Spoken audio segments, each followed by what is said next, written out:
일제 시대라고 하는 시대에 대해서 한번 생각을 해보도록 하죠.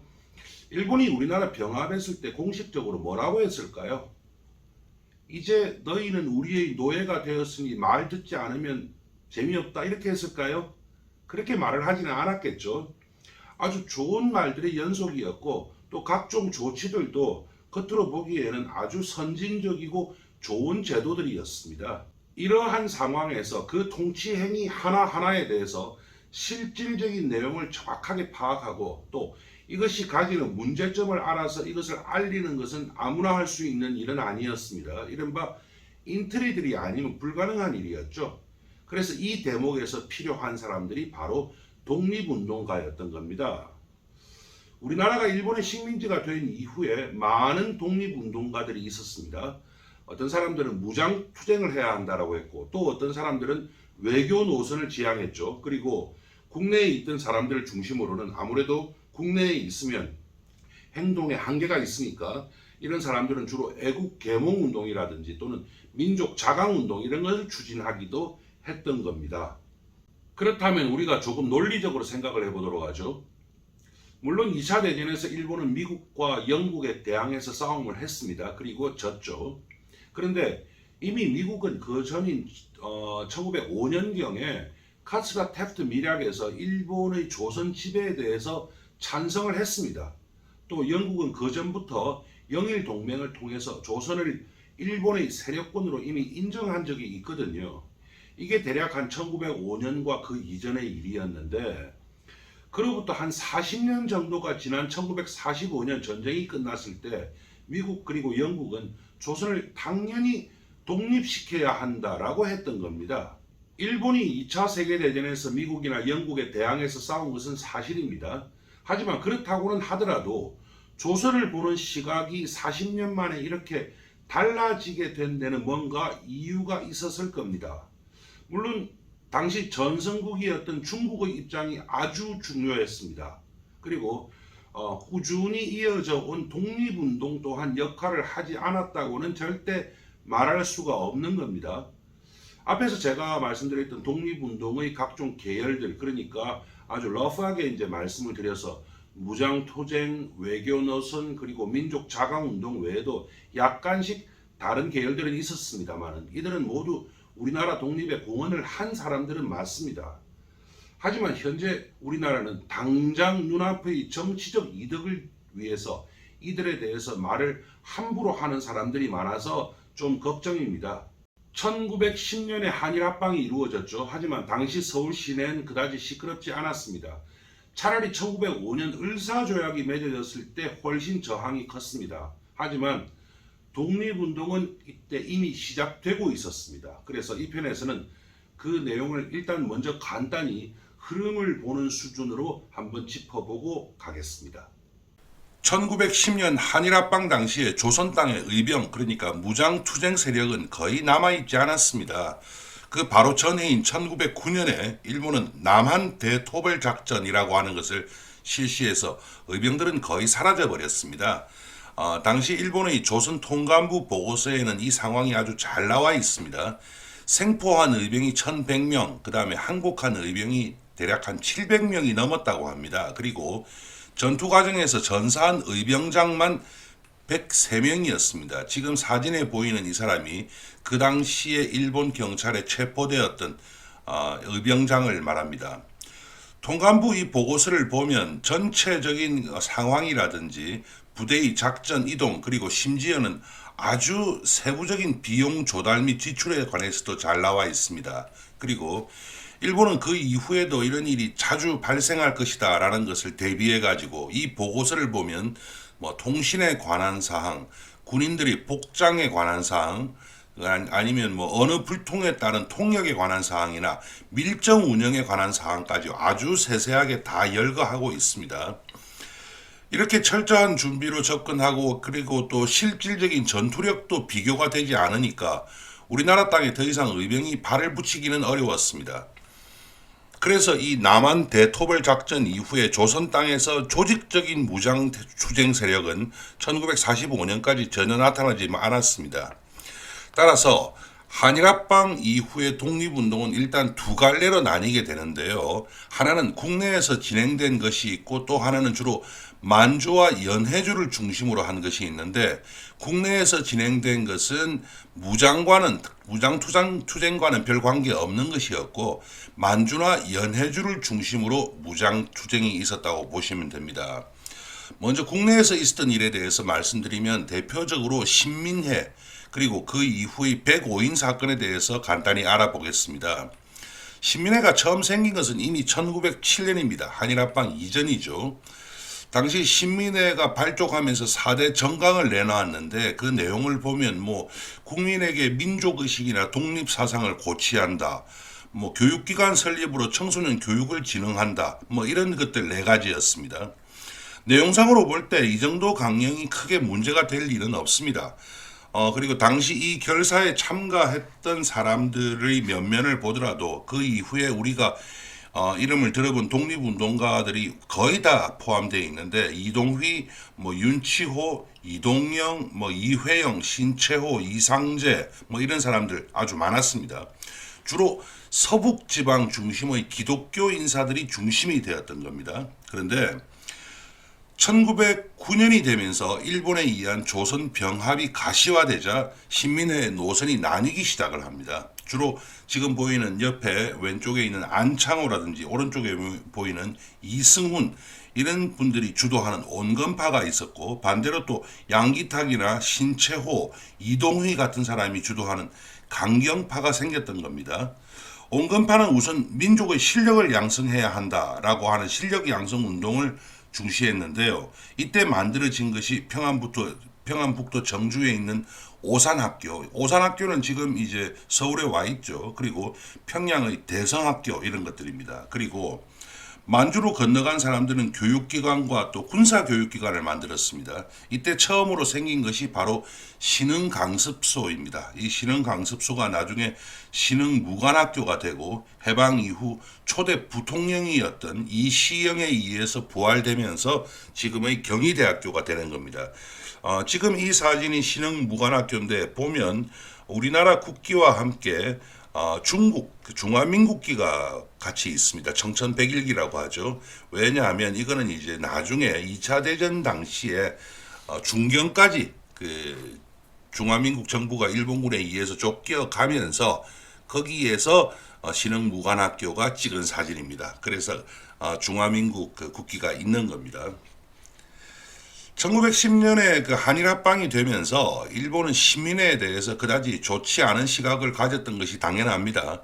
신민회는 비밀결사였습니다. 하지만 합방 직전에 일본의 그 지금 보이시는 외사경찰부를 보면 충분한 정보를 가지고 아주 예의주시하고 있었음이 드러납니다.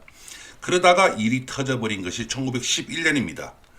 바로 그 전해인 1910년 한일합방이 되었고, 초대 총독으로 데라우치가 왔죠. 그 데라우치가 이제 전국을 쭉 시찰을 했습니다. 그래서 1910년 12월에는 조선 서북부를 갔는데요. 평양, 선천, 신의주를 시찰했던 겁니다. 그 시찰은 큰 문제 없이 끝이 났습니다. 그러다가 다음 해인 1911년에 이른바 안명근 사건이 터져버렸던 겁니다. 지금 보이는 사진에서 서 있는 사람 두 사람 중에서 오른쪽에 보이는 사람, 이 사람이 바로 안명근입니다. 그리고 나머지 두 사람도 모두 안중근의 친척들이고 형제들인데요. 사촌 형제고 형제입니다. 그리고 서양 사람이 한 사람이 있죠. 이 사람이 윌렘 신부로, 이 집안 자체가 모두 천주교 집안이기 때문에 신부와 같이 사진을 찍는데요.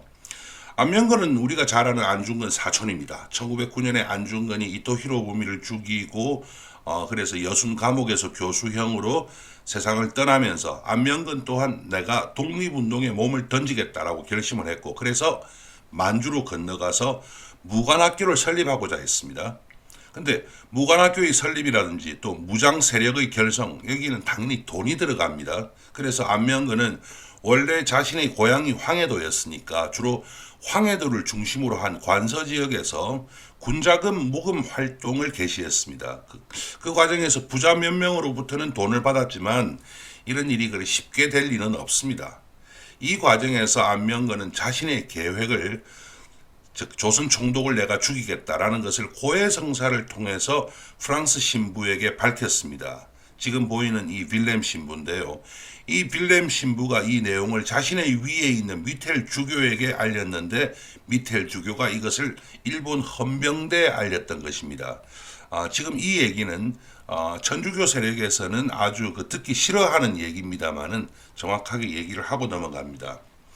이렇게 해서 일본이 아주 대대적으로 민족주의자들을 체포하기 시작했습니다. 총 700명 이상의 사람들이 연행됐습니다. 근데 사실 이들 중 대부분은 암살 계획과는 아무런 관련이 없는 사람이었습니다.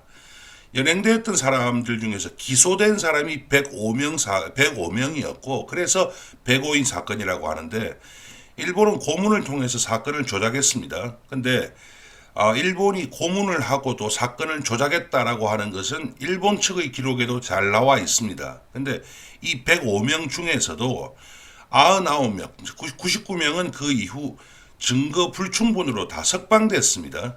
그리고 나서 윤치호, 양기탁, 이승훈 이런 6명에게만 대충 징역 5년에서 6년 정도의 비교적 가벼운 처벌이 있었습니다. 그것도 데라우치 총독 암살 사건과는 모의 사건과는 아무런 관계가 없었습니다. 그리고 이들 또한 대부분 형 만기 이전에 석방됐습니다. 아무튼 이렇게 하다 보니까 신민회가 해산되었고 이제 국내에서 독립운동을 전개할 환경은 아예 없어져 버렸던 겁니다. 이렇게 되면서 많은 독립운동가들이 만주와 연해주로 건너가게 됐습니다. 지금 보이는 사진이 이회영, 우당 이회영의 사진인데요.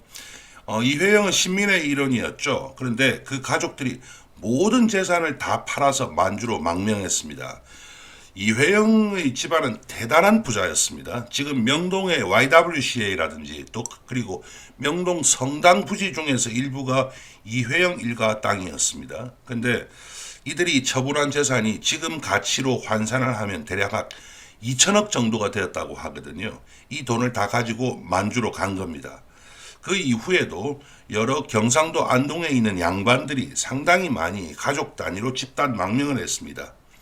이들이 만주로 가서 가장 먼저 했던 것이 교육기관과 군사교육기관의 설립이었습니다. 경학사라든지 그리고 신흥강습소 같은 것들입니다. 그 이후에 이러한 조직들이 각자 열심히 국권 회복을 위해서 노력을 하다가 상징적이면서도 실질적인 통일 조직을 가지게 됩니다. 그게 바로 3.1운동 이후에 생겨난 상해 대한민국 임시정부였습니다. 상해 임시정부에 대해서는 뒤에 계속 얘기를 해야겠지만 그 이전까지만 하더라도 조선의 독립에 대해서는 복벽주의, 즉 원래 왕가를 복원시켜야 한다는 움직임이 어떻게 보면 더 컸습니다. 그러다가 상해 임시정부가 생기면서 민주공화국의 형태가 독립운동의 대세가 되었던 겁니다. 그러니까 이러한 복벽주의 계열 독립운동가가 활동했던 마지막 시대가 바로 이때 1910년대였습니다.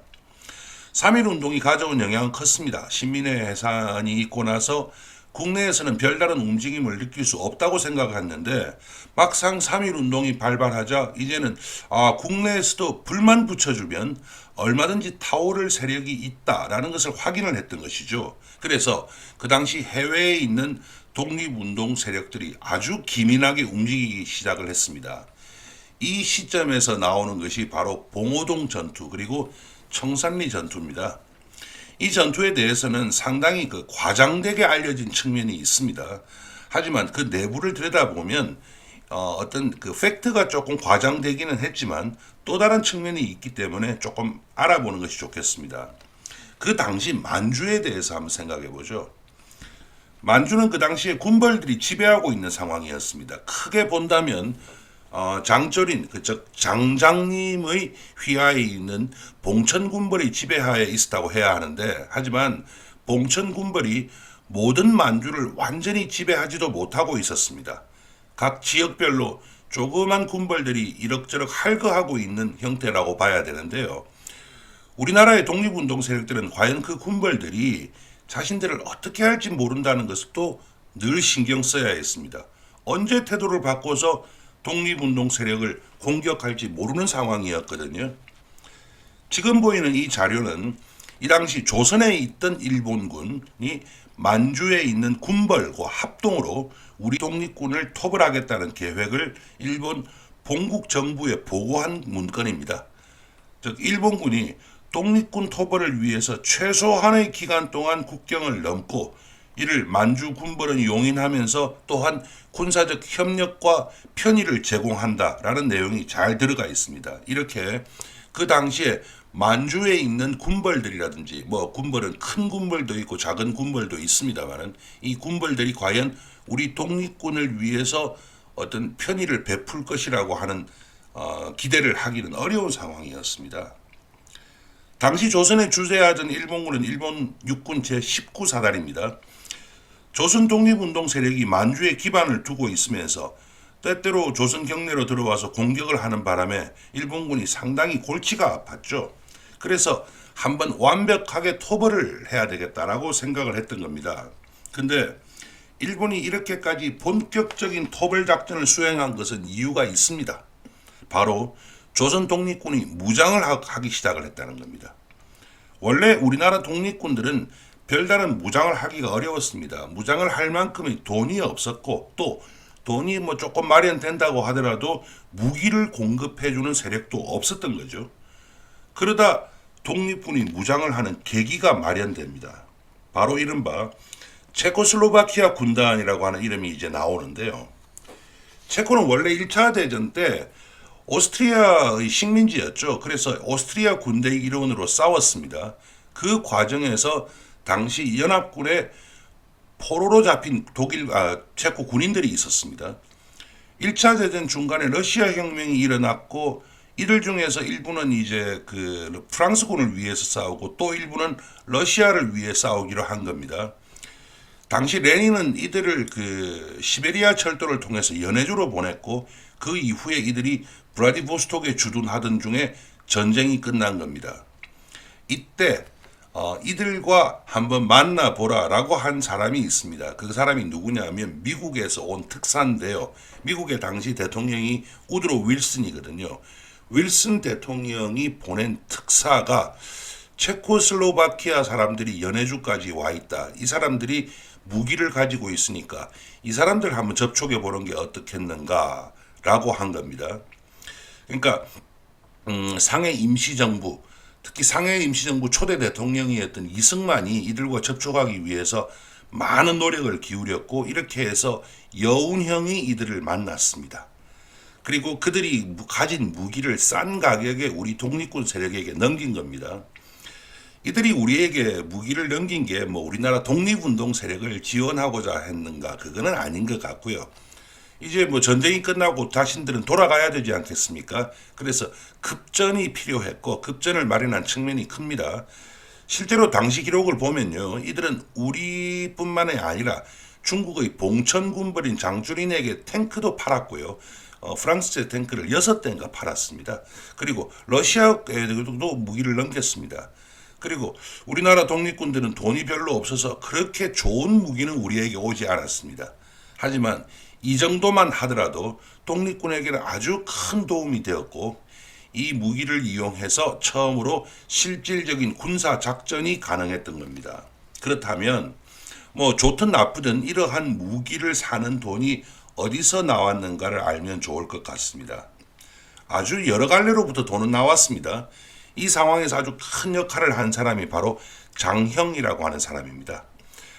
장형은 그 이후 해방이 되고 나서 지금의 국민대학교 그리고 단국대학교를 설립한 사람인데요. 원래 평안북도 용천의 아주 부자 양반집 아들이었습니다.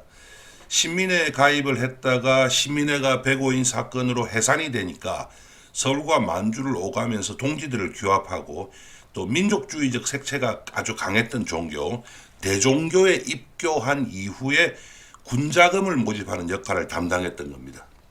이렇게 마련된 돈으로 무장을 한 독립운동 세력들이 서서히 활동을 시작하는데 초기 활동은 게릴라였죠. 주로 이른바 치고 빠지는, 즉 만주에 근거를 두고 잠시 조선 땅에 들어와서 뭐 일본의 경찰관서 이런 데를 습격하는 형태로 이루어졌습니다.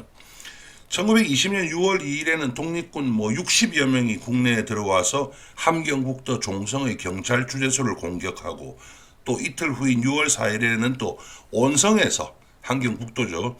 일본 정규군과 잠시 총격전을 벌이기도 했다. 이런 기록이 다 남아 있습니다. 이 과정에서 일어난 것이 바로 봉오동 전투입니다. 최근에 그 봉오동 전투에 관한 영화가 나와서 코로나 시국인데도 불구하고 많은 사람들이 이 영화를 봤는데요. 실제로 그 영화는 뭐 미화가 좀 지나칩니다. 그래서 역사적 사실과는 거리가 상당히 많이 있습니다.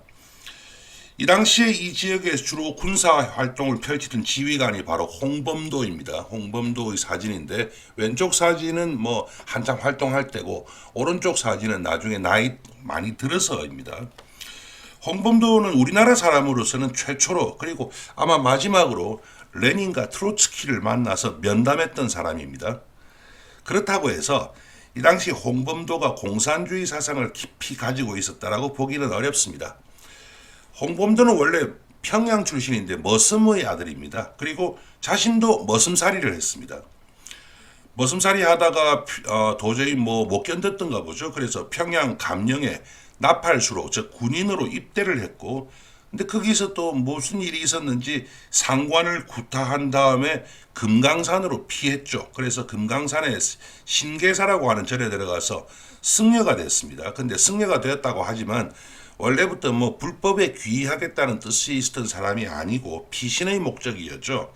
그래서 아무래도 생각이 좀 다른 곳에 가 있는데 그 과정에서 그 사찰 그 비구니하고 결혼을 하면서 환속을 합니다. 이 비구니 이름이 이옥구였는데 이옥구가 나중에 일본군으로부터 고문을 당한 후에 그 후유증으로 죽게 됩니다. 근데 뭐 이 부분을 가지고 또 뭐라고 하는데 그 비구니였다고 말은 하고 사실 맞습니다만은 그 당시에 이 비구니 여성 또한 굳이 뭐 어떻게 나쁘게 얘기를 하기보다는 삶을 위해서 그 당시에 가난한 집 딸들이 많이 그 절에 들어가는 경우들이 있었다. 그런 경우로 생각하시면 될 겁니다. 또 그 이후에 홍범도가 함경도 북청에 가서 제재소에서 일을 하다가 거기서 한 3년이나 임금을 못 받았다고 해요. 그래서 그것 때문에 고용주하고 싸우다가 또 고용주를 죽였다고 합니다. 그래서 산해로 들어가서 포수 생활을 하다가 도저히 살 수가 없어서 만주로 넘어갔던 겁니다. 홍범도의 경력 중에서 가장 화려한 것이 당연히 봉오동 전투입니다. 지금 여기 보면 뭐 봉오골, 봉오동 전투 기념비라고 되어 있는데 여기는 어디냐면 지금은 중국 땅입니다.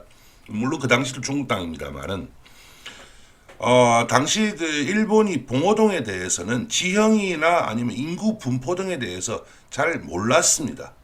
근데 홍범도는 이 지역을 아주 잘 알고 있었습니다. 그래서 일본의 추격군들을 기다렸다가 일본군 추격대가 완전히 포위되자 사격을 시작해서 이 전투를 승리로 이끌었던 겁니다. 근데 그렇다고 해서 봉오동 전투가 뭐 어마어마하게 많은 일본군을 죽였던 것은 아닙니다. 일본 측 공식 기록을 본다면 당시 일본군 전사자는 단 한 명이었습니다. 그리고 부상자가 대략 한 10명 가까이 됐던 것으로 보입니다. 하지만 이 전투는 독립군이 처음으로 일본 정규군을 상대로 거둔 승리였다라고 하는 점에서 충분히 높이 평가할 만합니다. 후일담입니다만은 그 이후에 홍범도는 일본군이 이제 간도 출병이라고 해가지고 국경을 넘어서 일본군이 간도로 들어옵니다. 이 간도 출병 때문에 더 이상 활동이 어려워지면서 러시아령이 어떤 연해주로 근거를 옮겼습니다. 그리고 거기에서 소련 공산당과 접촉을 하게 됩니다. 그런데 불과 2년 후 일본이 러시아 혁명 이후 적백 내전 기간 동안 소련 땅에 파병했던 간섭군, 그 당시에 열강들이 다 그렇게 했는데요. 간섭군의 철수를 조건으로 소련과 협상을 합니다. 그래서 항일 무장단체들은 소련에 의해서 해산이 됩니다. 홍범도는 그냥 러시아에 남아서 소련 국민으로 삶을 시작을 했는데 1922년에 코민테른이 주최해서 모스크바에서 열린 극동민족 대회에 참가했고 이 자리에서 레닌과 트로츠키를 만났던 겁니다.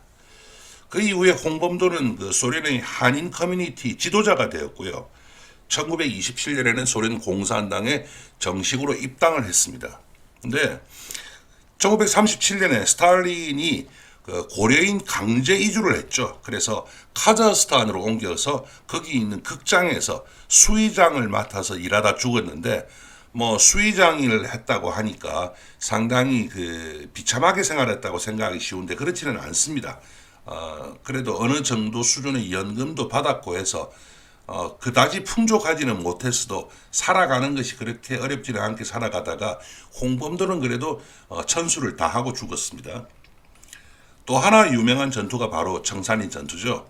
실상 군사작전의 측면에서는 봉오정 전투보다 청산리 전투가 더 중요합니다. 봉오정 전투가 1920년 6월에 있었거든요. 그런데 청산리 전투는 같은 해 10월에 있었습니다. 비슷한 시기입니다. 그리고 군사력의 원천도 같은 체코슬로바키아 군단으로부터 산 무기에 있었으니까 하나의 선상에서 봐도 큰 문제가 없습니다. 그런데 왜 그 당시 일본이 이 사람들을 뭐 꼭 그렇게 진압을 했어야 했던가 이유가 있겠죠. 당시 일본은 만주 철도의 남쪽 부분, 즉 남만 철도를 경영하고 있었습니다. 만주 철도를 북부, 남부 이렇게 둘로 나누어서 경영했던 것이 바로 이토 히로부미하고 러시아 측의 합의에 따른 겁니다. 물론 러일 전쟁에서부터 얘기가 시작이 됩니다만은 당시 열강들은 중국 땅에다가 철도를 건설을 하면 그리고 또 그걸 경영을 하면 언제나 철도 경비를 해야 한다라는 명분하에 군대를 배치해 놓고 있었거든요. 그래서 일본도 만주에 언제나 일정 규모의 병력을 주둔시켜 놓고 있었던 겁니다. 이 청산리 전투에서 언제나 나오는 이름이 바로 김좌진입니다. 김좌진은 앞에서 말한 홍범도와는 달리 충청도 홍성의 명문 양반가 출신입니다. 아버지가 일찍 세상을 떠나기는 했지만 뭐 집안이 워낙 넉넉했기 때문에 별로 어려움 같은 거 모르고 살았습니다. 근데 원래 군인이 되고자 1905년에 대한제국 육군 무관학교, 지금으로 보면 육군 사관학교에 입학을 했는데 얼마 있지 않아서 대한제국 군대가 해산이 돼버리니까 김좌진의 생각이 달라졌던 거죠. 그래서 집안 노비들을 다 해방시켜주고 또 그 노비들에게 자신이 가진 전답을 나눠준 다음에 남은 돈으로 교육 사업을 펼치고 그 다음에 서간도에 독립운동 기지를 건설하기 위해서 활동을 하다가 그 과정에서 돈을 모으다가 친척의 배신으로 일본에 체포돼 가지고 한 2년 정도 옥고를 치르기도 했습니다. 추록 후에 김좌진이 서울에 일단 살다가 1918년에 만주로 넘어가서 북간도에 가서 북로 군정서라는 군사 조직을 자신이 만들어서 이끌었던 겁니다. 그리고 1920년 10월 21일에 김좌진 그리고 이범석이 이끌던 독립군 부대가 일본군 추격대를 매복 상태에서 기다렸고 총격전이 벌어졌습니다. 김좌진 또한 앞에서 말한 홍범도와 같이 이 지역 지형을 아주 잘 파악하고 있었죠. 그리고 일본군들에 대한 유인작전이 성공하면서 전투가 치열해졌습니다. 우리나라 많은 글들은 이 전투에서 뭐 일본군이 3,000명 이상 죽었다고 하는데 그건 근거가 없습니다. 3,000명 이상이라고 하는 표현이 원래 박은식이 조선 독립운종지 혈사라는 책에서 900명에서 1,600명까지 죽었다라는 말로부터 시작을 해서 그 이후에 계속 에스컬레이트가 되거든요.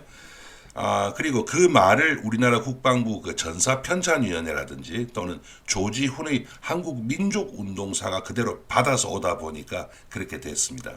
일본 측 기록에 의하면 청산리 전투에서 죽은 일본군 전사자가 11명, 그 다음에 부상자가 22명으로 나오는데 이 숫자는 실제로 일본 지금 야스쿠니 신사에 모셔진 위령 숫자이기도 합니다. 근데 요거보다 조금 많을 수는 있겠지만 그다지 큰 숫자 변동은 없을 겁니다. 근데 아무튼 이 전투가 중요한 것은 숫자가 아닙니다. 이 전투는 분명히 독립군이 승리한 전투입니다. 하지만 이 청산리 전투가 조선 독립군이 단독으로 일본 정규군과 벌인 마지막 전투입니다. 그 이후에 조선 독립군은 일본 정규군과는 단독으로 전투를 벌인 적이 없습니다. 근데 김좌진의 그 이후는 조금 허망합니다. 마지막에 죽음을 당한 것이 당시 공산주의자였던 박상실이라고 하는 사람에 의한 것이었는데요. 이 때문에 그 김좌진에 대해서 반공주의자였다라는 인식이 있고, 또 북한에서 청산리 전투를 그다지 중요하지 않게 다루는 이유도 그런 데 있는데, 사실은 그렇게 단순하게만 볼 일은 아닙니다. 김좌진이 죽게 된 것은 자유시 참변이라고 하는 큰 사건, 그리고 아나키즘의 수용, 그리고 또 말하기 참 쉽지 않습니다만은 군자금, 돈 문제도 또 연결되어 있습니다. 이런 아주 복잡한 요소들이 다 포함이 되어 있는 겁니다. 김좌진에 대해서는 당시 만주에 있던 일본 영사가 본국에 보낸 보고서에 좀 이상한 내용도 있습니다. 1920년에 청산리 전투가 있고 나서 1922년에 일본과 소련의 합의에 따라서 소련은 연해주에 있던 독립운동 세력들을 모두 무장 해제시켰습니다. 그러니까 김좌진은 뭐 달리 할 일이 없어진 겁니다. 그 이후에 김좌진은 다시 만주로 돌아와서 뭐 별달리 하는 일 없이 지내고 있었는데, 지금 이 문서가 1923년 3월 18일에 당시 만주에 있던 일본 영사가 일본 본국의 외무대신에게 보낸 보고입니다. 김좌진이 일본에 대해서 앞으로 자신과 김규식 그리고 약 600여 명의 군부대 대원들이 있지 않았겠습니까? 독립군 대원들. 이 사람들이 농민으로 살 수 있도록 자금을 지원해 달라라고 부탁을 했다가 거절당하는 모습이 나옵니다. 이런 모든 것들도 앞으로 하나하나 다 밝혀져야 할 부분입니다. 아무튼 이렇게 해서 무장투쟁 세력 또한 더 이상 활동이 어렵게 되고, 그럼 이제 남는 것은 두 가지밖에 없겠죠. 하나는 외교 노선입니다. 그리고 또 하나는 민족 내부에서, 즉 국내에서 실력을 쌓고 혁명으로 가는 방법이 있는 겁니다. 그 두 개가 남게 됩니다. 그러니까 초기 독립운동은 이미 조선시대부터 내려오는 사상적 배경 그리고 물적 배경이 주가 되었다라는 것이 제 생각입니다. 근데 여기서 조금 다른 모습이 보이기 시작합니다. 바로 3.1운동이 하나 있고요. 또 하나는 공산주의 사상의 유입에 따른 투쟁입니다. 이 얘기는 뒤에 다시 상세히 설명을 드려야겠지만 우선 전체적인 흐름만 간단히 알아보겠습니다. 사회주의가 우리나라에 들어온 것은 대략 두 가지 갈래였습니다. 중국을 통해서 들어온 것이 한 갈래, 그리고 또 하나는 일본을 통해서 들어온 겁니다. 일본을 통해서 들어온 사회주의는 주로 동경 유학생들을 중심으로 한 이론적인 측면이 있습니다. 그리고 시기적으로는 이쪽이 더 빨랐습니다. 그런데 중국에서 통해서 들어온 것은요, 대개 상해를 통해서 들어온 경로, 그 다음에 만주를 통해서 들어온 경로였는데, 원래 시작은 늦었지만 만주는 소련과 붙어 있었기 때문에 무장 독립운동과 직결되는 겁니다. 여기서 우리가 알아야 할 사람과 그리고 조직이 바로 트로츠키 그리고 코민테른입니다. 트로츠키의 사상과 혁명 활동에 대해서 뭐 얘기를 하면 너무 길어지니까 어렵습니다만은, 우리나라와 관련해서 트로츠키가 두 가지 확실한 영향을 끼쳤습니다. 즉 트로츠키가 러시아 혁명에 이은 혼란기 속에서도 아주 짧은 시간 내에 붉은 군대, 즉 소련 적군이라고 하죠. 붉은 군대를 완전히 건설했다는 측면이 강조되어야 하는 것이고, 또 하나 더 중요한 것이 있죠. 트로츠키의 기본적인 사상이 세계 공산주의 혁명이었습니다. 그래서 영구혁명론을 주장했다는 겁니다. 이게 바로 그 당시 이제 스탈린이 주장을 했던 일국사회주의론과 대립되는 개념인데요. 트로츠키는 이후 이 때문에 망명했다가 죽게 됩니다. 트로츠키의 이러한 사상이 결정적으로 나타난 것이 바로 코민테른입니다. 지금 오른쪽에 보이는 로고가 바로 코민테른 로고인데요. 코민테른은 약칭입니다. 정식 명칭은요, 공산주의자 인터내셔널입니다. 공산주의자들의 국제조직이 만들어진 것은 여러 벌입니다. 그 중에서 이 코민테른이 가장 영향력이 있었고, 사실은 이 코민테른만이 영향력이 있었다고 봐야 됩니다. 그런데 순서로는 세 번째였거든요. 그래서 제3 인터내셔널이라고 부르기도 합니다. 이 코민테른은 뭐 하는 조직이냐 하면 각국의 공산당들을 강하게 연계하고 그 활동을 통일적으로 지도하면서 무장군대를 포함해서 가능한 모든 수단을 동원해 가지고 자본주의 제도를 전복하고 완전한 공산주의를 실현한다라는 것이 목적입니다. 그래서 이러한 목적 하에 중국의 뭐 국공 1차 합작이라든지 아니면 국내의 신관회 이런 것들이 모두 코민테른의 지시하에 만들어졌던 겁니다. 근데 코민테르는 실제로 우리나라 독립운동 세력에게 자금을 상당히 많이 지원했습니다. 그래서 독립운동 세력들은 이 자금을 바탕으로 독립운동을 전개할 수 있었고, 또 반면에 이 자금 때문에 서로 싸우는 아주 꼴사나운, 그냥 꼴사납다고만 얘기하기 어려운 사륙전까지 독립운동 세력들 간에 벌어진 적도 있었던 겁니다. 하지만 이 또한 오래는 못 갔습니다. 소련으로서는 조선 독립보다 더 중요한 것이 소련이라는 국가의 건설, 그 다음 자신들의 안위였습니다. 그래서 러시아 혁명 이후 열강들이 러시아 땅에 군대를 파견해서 본격적으로 간섭을 하면서 소련 정부는 이들과 협상을 해야 했거든요. 이 과정에서 일본과는 연해주에 있는 조선 독립운동 세력들을 해체시킨다라고 합의를 했고, 그 합의에 따라서 조선 독립군들을 모두 무장 해제시키고 많은 독립군들이 이 과정에서 목숨을 잃기도 했습니다. 그 대표적인 사건이 바로 자유시 참변인데, 이 내용에 대해서는 뒤에 다시 설명드릴 기회가 있을 것입니다. 우리나라 독립운동이나 사회의 변혁을 모두 레닌의 이론에 의거할 수는 없습니다만 이번에 한 번만 빌려오도록 하죠. 레닌 이론 중에 전위당론이라고 하는 것이 있습니다. 레닌 이전에도 좌파적인 혁명 시도는 언제나 있어 왔지만 이른바 아래로부터의 사회주의, 예를 들어서 샌디칼리즘 이런 것 같은 경우에는 언제나 실패했거든요. 레닌은 이것을 지적했습니다. 그래서 1920년에 레닌이 발표한 책이 있습니다. 좌파 공산주의라는 소아병이라고 하는 책이 있습니다. The Infertility of Leftism in Communism이라는 책인데요. 이 이론에 따르면 교육 수준이 낮은 노동자들을 지도해서 이들을 진정한 프롤레타리아 대열에 참가시켜 혁명을 완수하기 위해서는 활동성이 높은 노동자, 그 다음에 직업혁명가, 그리고 사회주의 학자들이 전위대를 조직해가지고 다수의 노동자와 농민을 이끌어야 한다라고 한 겁니다. 물론 이 이론은 그 이후에 민주집중제라고 하는 이름의 정말 말도 안 되는 또 다른 독재를 만들기도 했습니다만은, 사회 변혁을 추구하는 사람들은 지금도 이 이론에 기본적으로 바탕해 있고 또 이에 따라서 행동하고 있기도 한 것입니다.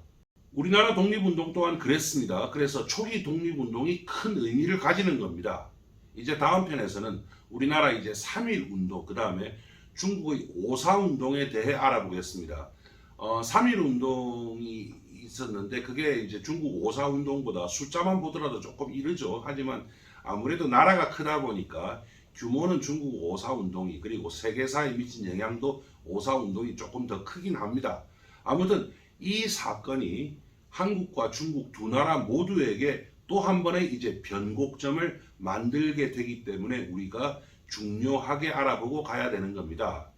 오늘 준비한 거 여기까지고요. 내용 좋으셨으면 구독 버튼 꼭 부탁드리겠습니다. 다음 시간에 뵙도록 하죠. 감사합니다.